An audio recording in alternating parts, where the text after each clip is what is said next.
சொந்த இரத்தத்தை சிந்தி எனக்காக மரித்தார். அந்த தெய்வத்தை ஒரு நாள் நம்ம அவிசுவாசத்தில் என்ன செஞ்சிடக்கூடாது, பார்த்துடாதீங்க. ஒரு நாள் உங்கள் இருதயம் கர்த்தருடைய கிரியைகளை கேள்வி கேட்காம உங்கள் இருதயத்தை கட்டுப்படுத்துங்க. ஆண்டவரை பார்த்து ஒரு நாளும் கொஸ்டின் பண்ணாதீங்க. ஆண்டவரை பார்த்து சொல்லுங்கள், நீங்கள் என்ன செஞ்சாலும் நான் உண்மை நம்பி இருப்பேன். ஆண்டவரை, நீங்கள் என்ன செய்தாலும் நம்பி இருப்பேன். என் வாழ்க்கையில் எந்த சூழ்நிலை வரட்டும், உங்கள் வீட்டு தூரம் போக மாட்டேன், அவிசுவாசத்துக்கு நேரம் போக மாட்டேன், கேள்வி கேட்க மாட்டேன். நீர் எனக்கு என்ன செய்ய சுத்தமாக இருக்கிறீரோ அதை என் வாழ்க்கையில் நிறைவேற்றுங்க. நீங்கள் அப்படி சொல்லி பாருங்களேன், டாப் கீர் போட்டு உங்களை தூக்குவார். அல்லேலூயா, உண்மையாக தூக்குவார். ஏன்னா தாவீது அப்படி தான் தூக்குனார். அவனுடைய சூழ்நிலைகளை எல்லாம் அறிந்திருந்தோம். அவன் ஆண்டவரை பார்த்து சொல்கிற ஒவ்வொரு வார்த்தையும் கர்த்தர் கவனிக்கிறார்.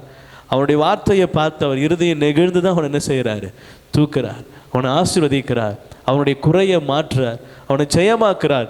காரணம் அவன் கர்த்தரை நேசித்தனால. என்ன சூழ்நிலை வந்தாலும் ஆண்டவரை நோக்கி பார்க்கிற இருதயம் தாவீதில் இருந்துச்சு.